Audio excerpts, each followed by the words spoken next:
Mais avant même de rentrer dans le sujet, j'aimerais nous rappeler à chacun d'entre nous que Dieu est un Dieu tout-puissant, est un Dieu d'amour.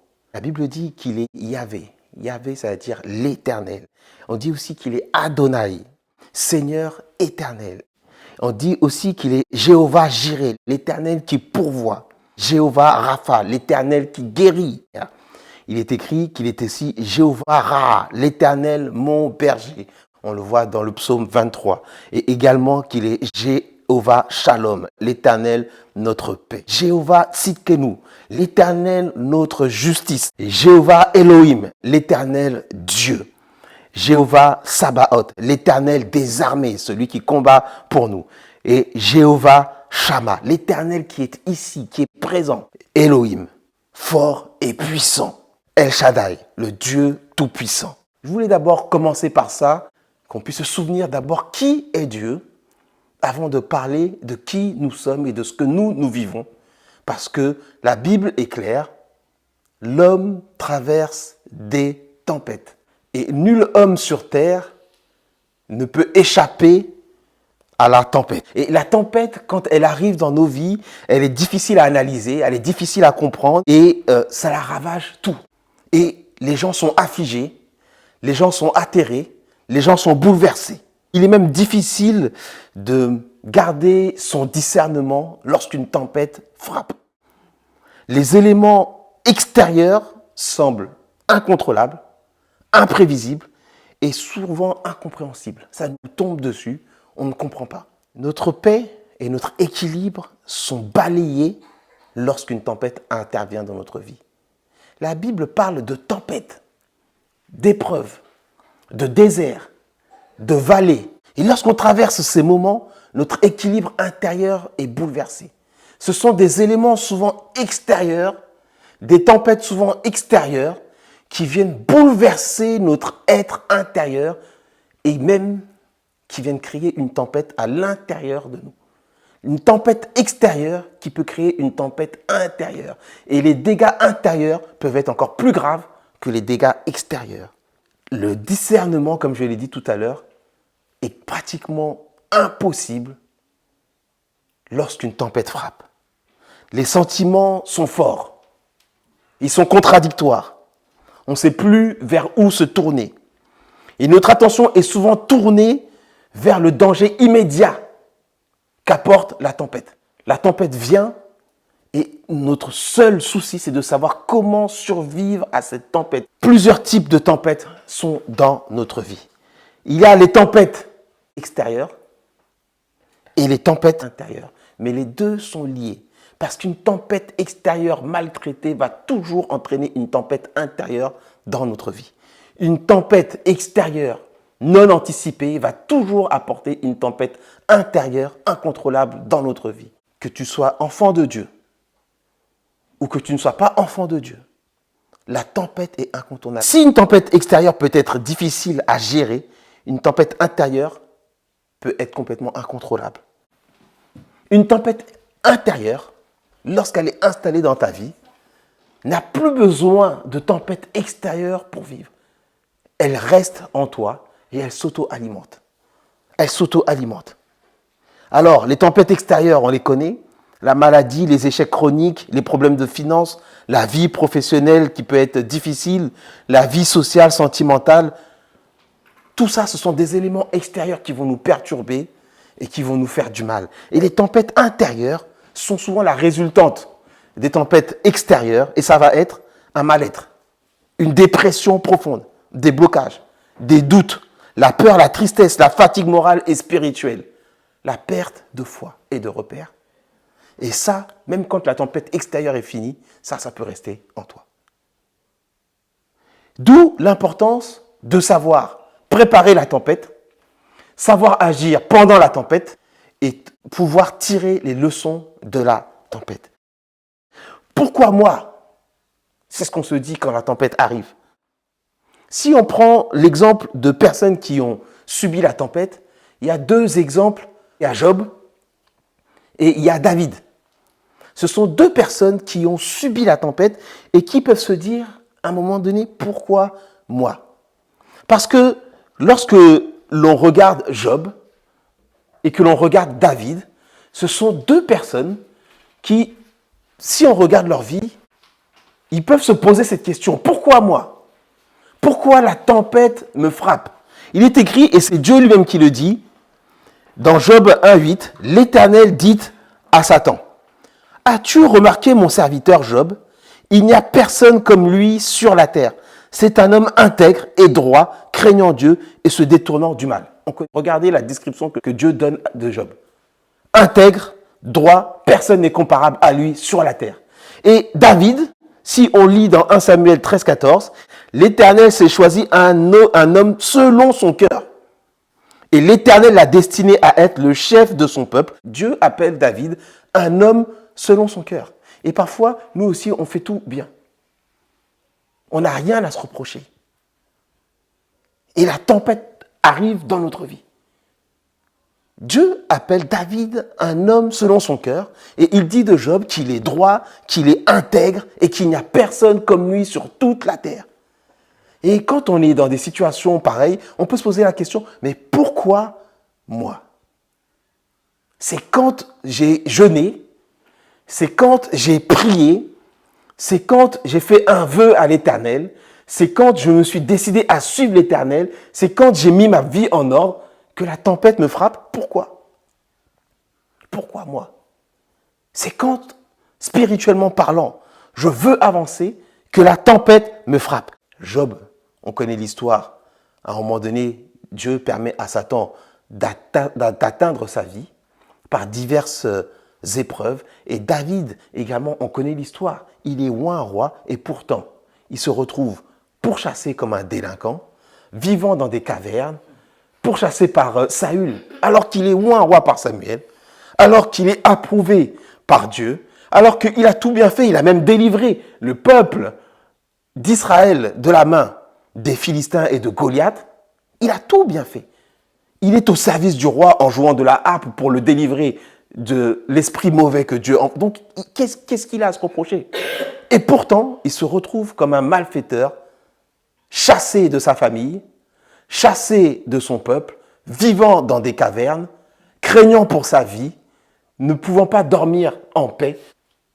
Quand la tempête extérieure frappe et que la tempête extérieure rentre, l'être intérieur est chamboulé. Incompréhension, égarement, perte de discernement, perte de courage et des fois même perte de foi. La tempête est rude et surtout on ne la comprend pas. Job et David se voient sans faute. Quand on regarde un peu le psaume 38, on comprend un peu ce que Job et David traversent. Éternel, ne me punis pas dans ta colère. Donc quand la tempête arrive, on ne sait plus si Dieu est avec nous ou si Dieu est contre nous. On se dit, puisque j'ai rien fait, puisque je ne comprends pas, donc c'est Dieu qui est contre moi.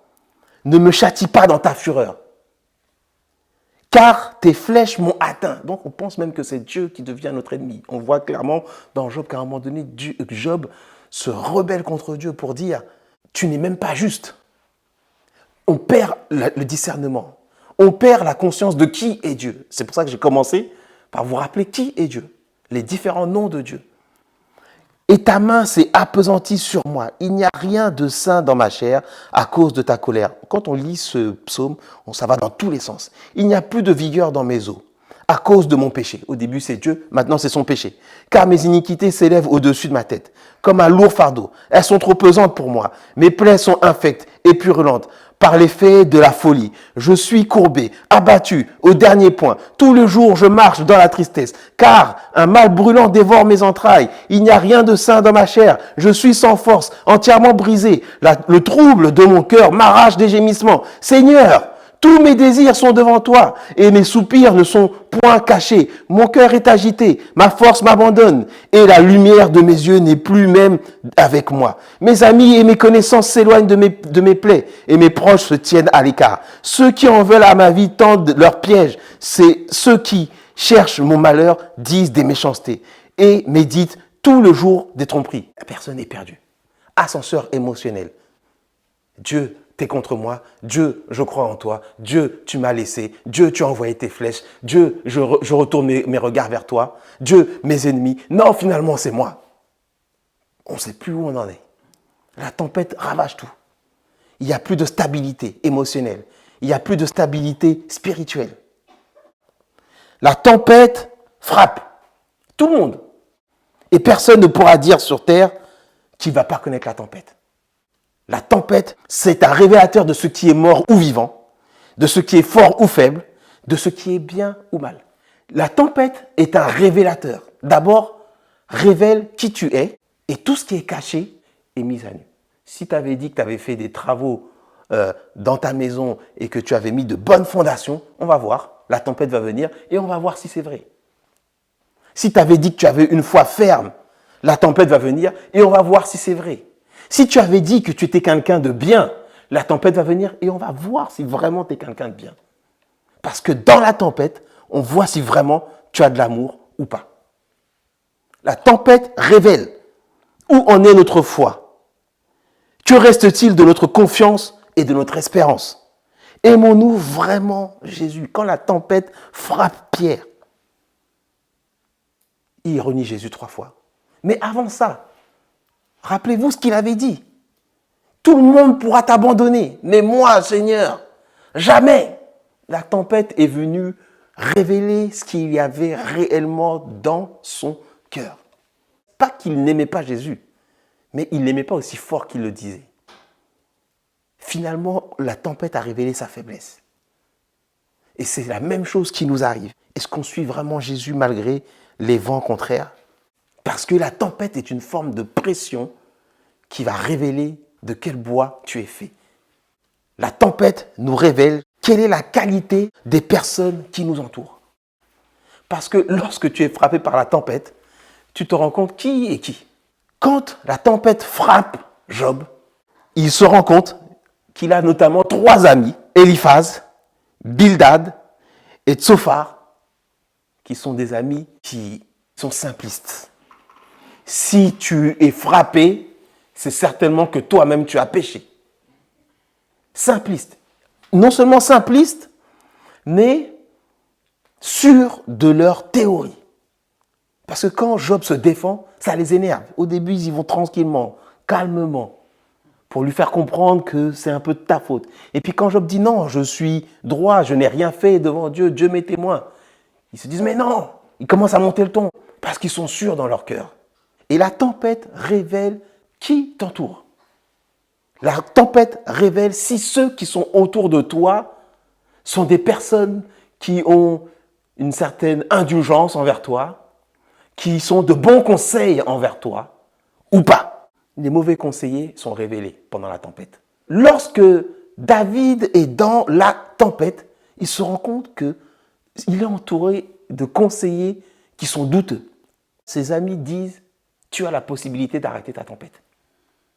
Tue la chair et le sang et ta tempête s'arrêtera. Et là, on se rend compte qu'on peut avoir des amis qui n'ont pas compris ce que Dieu attend de nous dans la tempête et qui nous mènent dans un chemin qui, loin d'arrêter la tempête, si on les écoute, vont rendre la tempête encore pire que ce qu'elle était au début. Il dit, tu as l'occasion de tuer celui qui crée la tempête. Vas-y et mets la main sur lui. Les vrais et les faux sont révélés pendant la tempête. On l'a vu dans le psaume 38. Mes amis s'éloignent de ma plaie. Rappelez-vous que Job, il n'y avait pas plus riche que lui à l'époque. Ça n'existe pas des riches qui sont seuls. Quand tu es riche, tu as toujours plein d'amis. Et quand il a tout perdu, il s'est retrouvé seul. Même sa femme l'a abandonné pour dire « tu ne vaux plus rien, ta vie est terminée, maudit Dieu et meurs ». Encore un conseil. Quel est le conseil de tes amis? Quel est le conseil de ton ami? Quel est le conseil de ton épouse? Quel est le conseil de ton frère? La tempête révèle la qualité de ton entourage. Et l'origine de la tempête est multiple. Et il faut comprendre d'où vient la tempête pour savoir comment agir pendant la tempête. Pour les amis de Job, c'était le péché. Est-ce que ce qu'ils disent est faux? Fondamentalement, non. Toute souffrance humaine a pour origine le péché originel. Sans péché originel, il n'y a pas de souffrance. La terre est maudite parce qu'il y a le péché originel que l'on voit dans le livre de Genèse. Le péché est la base de toute tempête, de manière générale. Mais est-ce que c'est parce que tu as péché que tu vis une tempête? Ça, c'est pas dit. Donc, les vérités que disent les amis de Job ne sont pas fondamentalement fausses. Il se peut que l'origine de ta tempête soit un péché que tu as fait. Nos péchés en particulier entraînent un châtiment ou des conséquences néfastes. On l'a vu notamment dans Proverbe chapitre 1, que ceux qui n'écoutent pas la sagesse vont payer les conséquences de leur entêtement à ne pas écouter la sagesse. Demander pardon à Dieu et apprendre de l'expérience vécue, c'est ce qu'il faut faire lorsqu'on a péché et que suite à notre péché, on subit une tempête. La méchanceté aussi des hommes sous l'influence de domination, des autorités, d'esprits mauvais dans les lieux célestes et du prince de ce monde des ténèbres sont aussi la base de certaines tempêtes. On le voit dans l'histoire de Saül. Saül, il est motivé par de mauvaises motivations. L'orgueil, c'est une domination. L'orgueil, c'est une autorité. La soif de pouvoir, ça peut t'emmener à faire du mal à quelqu'un d'autre et à mettre quelqu'un dans une tempête. Et là, pareil, tu ne vas pas agir de la même manière si tu as déterminé que l'origine de la tempête, c'est une autorité, c'est une influence. Dieu lui-même peut être à l'origine d'une tempête pour révéler ce qui est caché, pour montrer ce qui est faible et pour faire tomber ce qui est mort dans ta vie. Tout ce qui est faible dans l'environnement est révélé par la tempête. Ce qui est fort reste debout, ce qui est faible tombe. Et Dieu parfois amène la tempête pour te révéler ce qui est faible et pour faire tomber ce qui est mort. Donc, si tu commences à comprendre que Dieu est à la base de la tempête, tu ne vas pas te réagir de la même manière que si c'est un homme, que si c'est ton péché, ou que si c'est une domination que tu as identifiée. Parfois, la tempête, elle est juste inexplicable à nos yeux. Elle n'a pas de racine dans le péché ou même pas un manque de foi. Des fois, Dieu met la tempête pour se mettre aussi en évidence, pour pouvoir faire exploser sa gloire. C'est pour ça que je dis, on ne juge pas la tempête de quelqu'un. Tu ne sais pas si Dieu est derrière cette tempête. À un moment donné, il y avait cet aveugle dans Jean 9, 1 à 3. Jésus vit en passant un homme aveugle de naissance. Ses disciples lui firent cette question. Rabbi, qui a péché, cet homme ou ses parents? Les disciples, c'est exactement comme les potes de Job. Hein. Forcément, s'il est aveugle, c'est que quelqu'un a fait du mal. Jésus répondit, ce n'est pas que lui ou ses parents aient péché, mais c'est afin que l'œuvre de Dieu soit manifestée en lui. Dans la tempête d'un autre, ne juge pas l'autre. Alors, qu'est-ce que l'on doit faire avant la tempête? Parce qu'il y a des temps où, heureusement, on n'est pas toujours sous la tempête. On a le temps de se préparer pour la tempête parce que dans notre vie, tout va bien. Et la première chose qu'il faut faire lorsque tout va bien, et ça c'est un travail quotidien, c'est un travail de vérification. La Bible dit dans Proverbe 4, 23, « Garde ton cœur plus que toute autre chose, parce que de lui découlent les sources de la vie. » C'est un travail de gardien, de contrôle. Lorsque tout va bien, on doit contrôler notre vie, nos fondations, par la parole, par la lecture. Ce n'est pas quand la tempête arrive que tu vas commencer à contrôler tes fondations. Est-ce que tu as fait des fondations profondes dans ta vie? C'est quand tout va bien qu'on fait ce travail. C'est quand tout va bien qu'on inspecte et qu'on regarde si nos fondations n'ont pas été attaquées par des corps étrangers. La fondation, c'est la foi en Christ. Et les corps étrangers, c'est le doute. Est-ce que nous vérifions nos fondations au temps de calme? Est-ce que nous vérifions que tout est en place et qu'il n'y a pas soit des racines d'amertume qui attaquent nos fondations, soit le doute qui attaque nos fondations?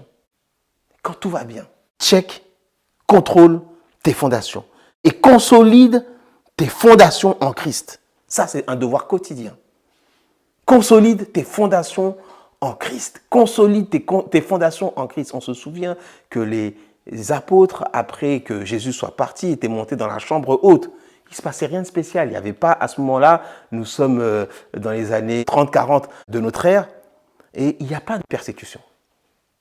L'Église n'est pas persécutée. Jésus avait prévenu que vous serez persécutés, mais celui qui persévérera jusqu'à la fin sera sauvé. Mais à ce moment-là, il n'y a pas de persécution. Qu'est-ce qu'ils font?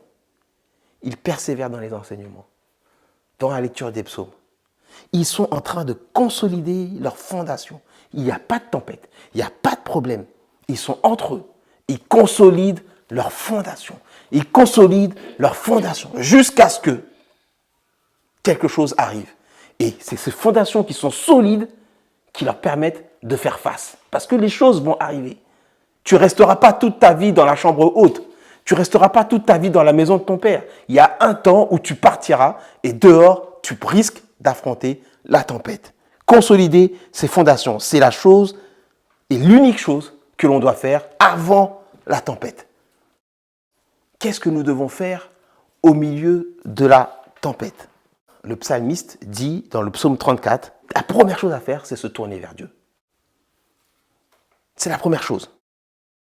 J'ai cherché l'Éternel, il m'a répondu, il m'a délivré de toutes mes frayeurs.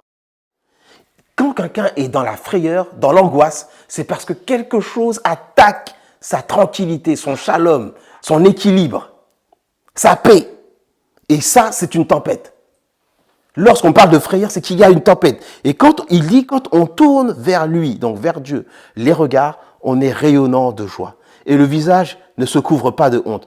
Quand un malheureux crie, l'Éternel entend et il le sauve de toutes ses détresses. Qu'est-ce qui se passe? La tempête arrive. Et le psalmiste dit, je tourne ma face vers Dieu. C'est la première chose. Pas pour lui dire pourquoi moi. Pas pour l'accuser. Mais pour chercher un secours. Pour chercher une réponse. Pour chercher une solution. La deuxième chose à faire, c'est se rappeler que Dieu seul connaît la fin. Notre vie, c'est comme un livre. Et la tempête, c'est un chapitre dans notre livre.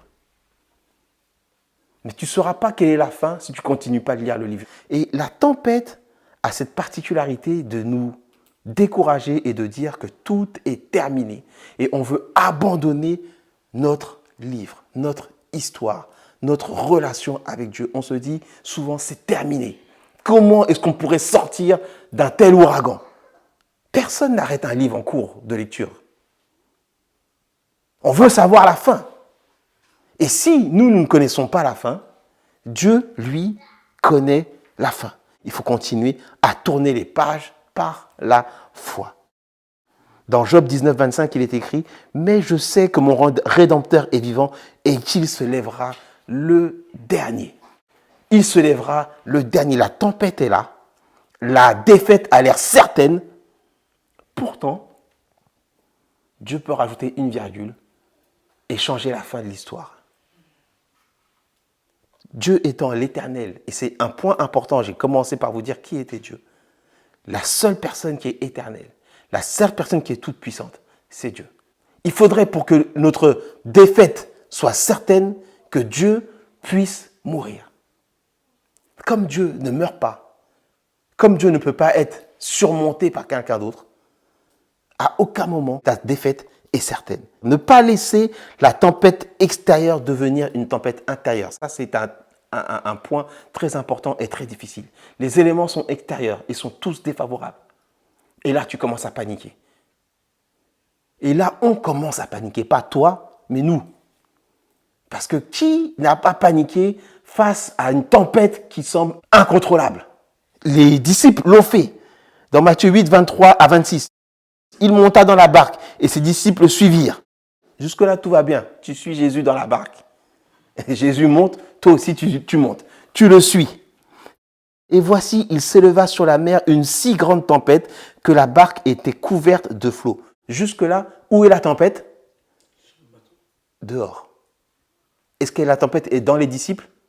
La tempête est en dehors des disciples. Jusque-là, la tempête est dehors. Jusque-là, les problèmes sont dehors. Jusque-là, les complications sont dehors. Et lui, il dormait. Les disciples s'étant approchés le réveillèrent et dirent « Seigneur, sauve-nous, nous périssons !» La tempête est rentrée. La tempête est passée du dehors à l'intérieur. Ils deviennent fous. On meurt, on périt. Et j'ai dit, la tempête bouleverse tout et révèle tout. La foi part. Chut. Le discernement part. Chut. Jusque-là, ils étaient sûrs. Jésus monte dans la barque, nous aussi. On monte dans la barque avec assurance. Et la tempête vient. Tu étais sûr, tu montais dans la barque, oui. Et là, tout est chamboulé. Jésus, avant de faire quoi que ce soit, il leur dit, voilà ce qui s'est passé. Pourquoi avez-vous peur, gens de peu de foi? Jésus dit, je ne trouve pas votre foi là. Je vous regarde. Je ne trouve pas votre foi. Vous n'avez pas fait en sorte de mettre des barrières pour que la tempête ne rentre pas dans votre cœur. Où est passée votre foi? Votre foi est passée où? Dans la tempête? Où est passée votre foi? La tempête a révélé que la foi des disciples, ce n'est pas qu'elle n'existait pas, mais elle n'était pas bien accrochée. Puisque, au même titre que quand il y a du vent, la feuille s'envole, la foi aussi s'est envolée comme une feuille. Elle n'était plus là. C'est qu'après, alors il se leva, menaça le vent et la mer, et il y eut un grand calme. J'ai dit, la première chose à faire, c'est toujours de voir Dieu. Ça ne sert à rien de pointer du doigt quelqu'un qui est dans la tempête. Ah, mais je pensais que tu étais fort. Ah, mais je pensais que tu priais. Mais ce n'est pas toi qui prêches. Mais ce n'est pas toi qui encourage les gens. Non, on n'est pas là dans la tempête d'un autre pour pointer l'autre. D'abord, on est là pour comprendre l'autre, pour accompagner l'autre, pour soutenir l'autre. Parce que tout le monde, même Élie est passé par la tempête. Il n'y a pas quelqu'un qui n'est pas passé par la tempête. Et même lui, il a fui devant Jézabel. Donc, tu ne peux pas dire, mais tu étais pasteur, non? Mais tu fais des vidéos sur YouTube, non? Mais c'est toi qui enseignes, non? Et maintenant, tu es dans cette position? Non. David a dit qu'il va regarder vers Dieu, qu'il tourne sa face vers Dieu. Et même si leur foi s'est envolée, ils ont eu le réflexe d'aller vers Jésus et de lui dire « réveille-toi » comme s'il dormait. Bien sûr, Jésus ne dormait pas. Bien sûr, Jésus savait toutes choses. Mais ils ont eu ce réflexe. Il y en a dans la tempête, n'ont même pas ce réflexe. Leur foi part. Mais j'ai dit, la tempête crée une panique totale et un manque de discernement. Ils ont eu une once de discernement. Dieu est là. Et en sa présence, il peut y avoir encore une solution. On a dit l'Éternel, Jéhovah Shammah, Dieu est présent avec nous, dans notre barque. Si tu as perdu ta foi, si tu as perdu tes moyens, au moins, crie à Dieu. Lorsque le malheureux crie, l'Éternel entend. Ne pas laisser la tempête arracher notre foi et notre confiance, se rappeler qui est Dieu. Se rappeler qui est Dieu, ne pas laisser la tempête arracher notre foi et notre confiance. Il est écrit dans Naoum 1, 3, 5 et 7. L'Éternel est lent à la colère, ok. Il est grand par sa force. Il est grand par sa force. Il ne laisse pas impuni. L'Éternel marche dans la tempête. L'Éternel marche où? Dans la tempête. Toi, peut-être que la tempête te bouge, mais l'Éternel, lui, tranquille. La tempête, il marche dedans. Pépère. Lui, ça ne lui fait rien du tout. C'est pas fini. Dans le tourbillon, les nuées sont la poussière de ses pieds. Pour lui, là, tous les tourbillons, toi, tu es là. Ah, et les tourbillons, lui, c'est comme un petit vent qui vient chatouiller ses pieds. Pour lui, c'est rien. Il marche dedans. Il menace la mer et la dessèche. Il fait tarir tous les fleuves, le Basan et le Carmel languissent. La fleur du Liban se flétrit. Les montagnes s'ébranlent devant lui et les collines se fondent. La terre se soulève devant sa face. Le monde et tous ses habitants. Dieu n'est pas impacté par la tempête. Si toi, tu es impacté par la tempête, rappelle-toi que Dieu n'est pas impacté par la tempête. De sorte que si tu te souviens que Dieu n'est pas impacté dans la tempête et que toi, tu mets ta confiance en Dieu, ta vie entre les mains de Dieu, alors tu es caché dans le Seigneur et la tempête ne peut pas t'impacter. Donc ne laisse pas ta foi en Dieu s'envoler avec le vent de la tempête.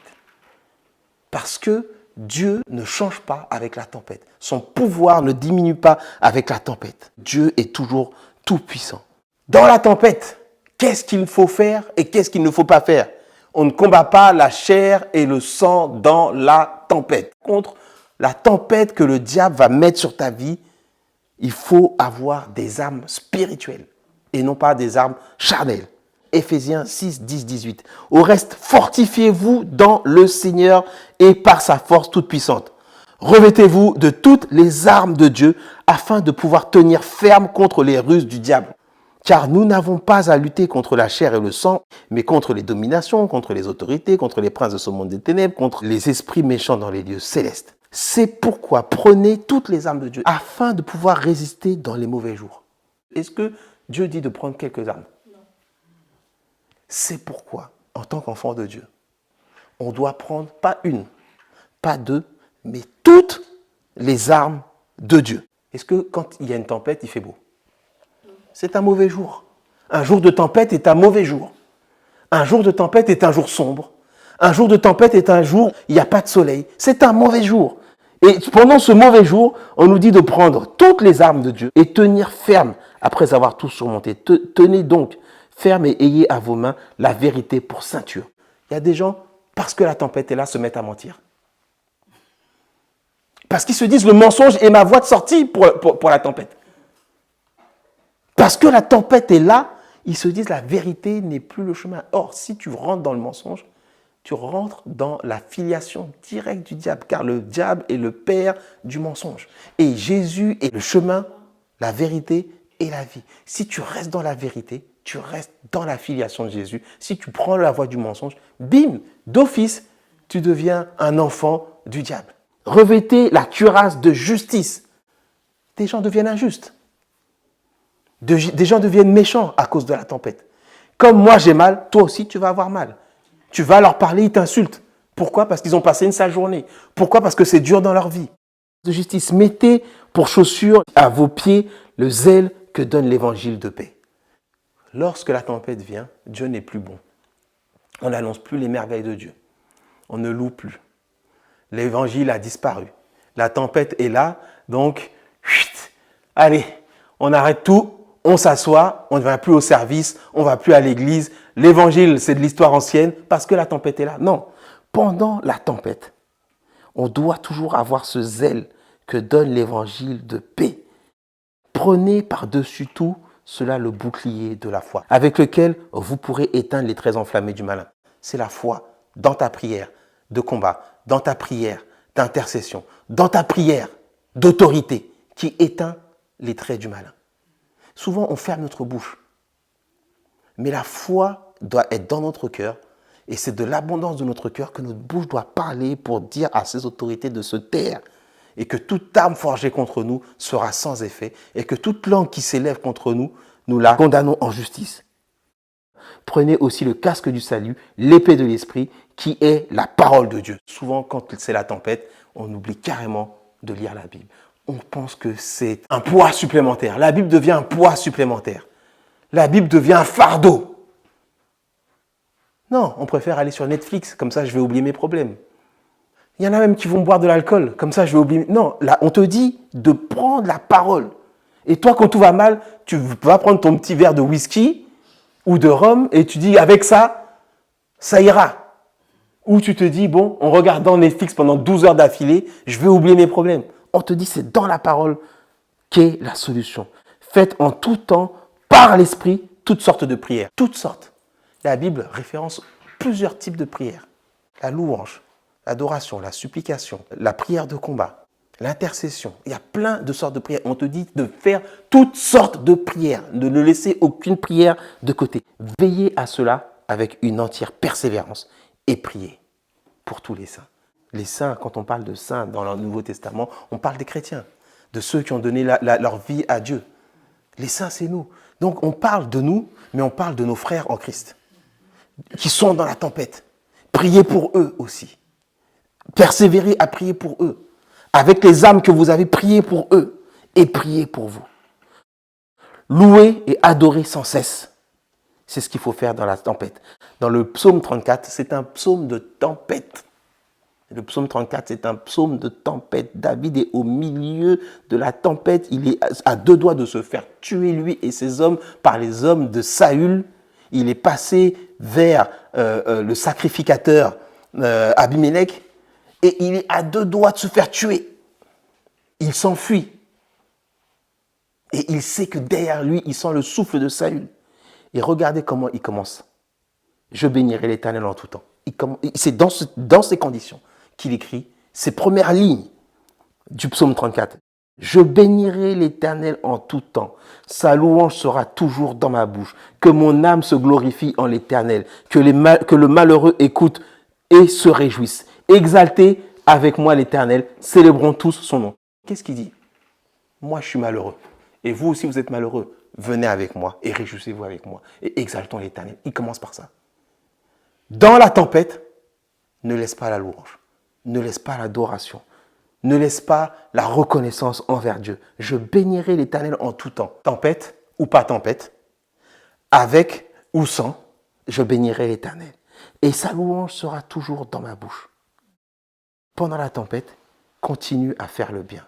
On l'a vu tout à l'heure. On a vu que David a continué de faire le bien. Il n'a pas mis la main sur Saül. Les gens de David lui dirent, voici le jour où l'Éternel te dit, je livre ton ennemi entre tes mains. Ça c'est dans 1 Samuel 24, 5 à 7. Traite-le comme bon te semble. David se leva et coupa doucement le pan du manteau de Saül. Après cela, le cœur lui battit parce qu'il avait coupé le pan du manteau de Saül. Et il dit à ses gens, que l'Éternel me garde de commettre contre mon Seigneur le oint de l'Éternel, une action telle que de porter ma main sur lui, car il est le oint de l'Éternel. Pendant la tempête, ne te laisse pas aller au mal. Ne laisse pas l'aigreur t'envahir.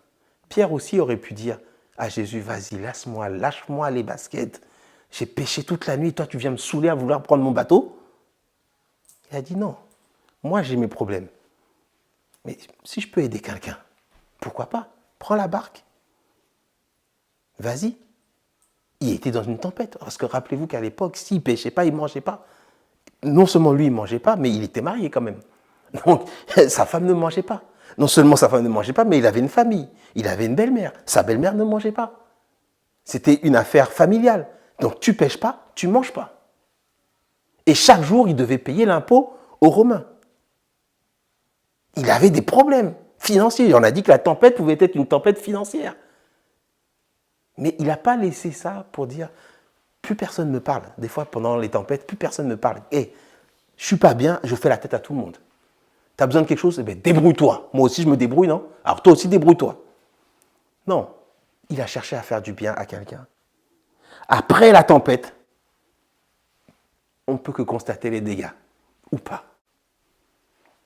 Ah, cette maison a tenu. Ah, cette maison est par terre. Ah, la ligne électrique est par terre, il n'y a plus d'électricité. Ah, eux, ils avaient mis des lignes souterraines. Ils ont toujours l'électricité, tiens. Ah, lui, il avait fondé sa vie sur le roc. Ah, lui, il avait fondé sa vie sur le sable. Après la tempête, Dieu nous enseigne. On constate les dégâts pour voir ce qui a été détruit ou vivement ébranlé. Ta foi, ton espérance, ta patience, ta communion, ton intégrité avec Dieu a été secouée. Ce qui a été détruit et ébranlé gravement, ce sont les endroits où Dieu veut que tu fasses des consolidations dans ta vie. Dieu frappe l'enfant qu'il chérit. La Bible dit, ne t'effraie pas du châtiment de l'Éternel parce que comme un père aimant, Dieu frappe celui qu'il aime. La tempête, ça peut être une gifle de Dieu. Réveille-toi. Lis ta Bible. Prie. Des fois, c'est ça. Avant de partir, demande-moi. Ne t'engage pas sans venir prendre conseil chez moi. Dieu te demande, regarde maintenant les dégâts. Qu'est-ce que, à ton avis, tu aurais dû faire pour éviter ça? Est-ce que tu n'aurais pas dû abandonner un péché? Arrête. Regarde où ça t'a mené. Je t'avais dit de ne pas agir comme ça. Abandonne ce péché. Rebâtis ta vie sur le bon fondement, sur la bonne fondation. Toi, tu pensais que c'était ton argent, Toi, tu pensais que c'était ton intelligence. C'est Christ. Recommence. Recommence. C'est pourquoi quiconque entend ces paroles que je dis, Matthieu 7, 24, 27, et les met en pratique sera semblable à un homme prudent qui a bâti sa maison sur le roc. La pluie est tombée, les torrents sont venus, les vents ont soufflé et se sont jetés contre cette maison. Mais elle n'est pas tombée parce qu'elle était fondée sur le roc. La maison, c'est notre vie. Le roc, c'est Jésus-Christ. Mais quiconque entend ces paroles que je dis et ne les met pas en pratique sera semblable à un homme insensé qui a bâti sa maison sur le sable. La pluie est tombée, les torrents sont venus, les vents ont soufflé et ont battu cette maison. Elle est tombée et sa ruine est grande. Lorsque tu constates la ruine dans ta vie, déjà, loue Dieu parce que tu peux encore constater. Dans le reportage qu'on a vu, on n'a interrogé que des vivants. Mais peut-être qu'il y avait des morts, on ne pouvait pas les interroger. Et pour eux, ils ne sont même plus là pour constater que leur maison a été brisée, puisqu'ils sont morts. Ils ne sont même plus là pour constater qu'il n'y a pas d'électricité chez eux, puisqu'ils sont morts. Si tu peux constater que ta maison est par terre, premièrement, loue Dieu. Parce que tu es encore vivant. Et deuxièmement, tire une leçon de ce qui s'est passé. Humilions-nous alors et demandons à Dieu d'être instruits par l'expérience pour ne pas récidiver. Dans la tempête qui te touche, va vers Dieu pour savoir quels sont les éléments qui sont à l'origine de cette tempête. En fonction, tu sauras quels sont les points que tu dois mettre en place pour faire face à cette tempête. On va se lever et on va prier.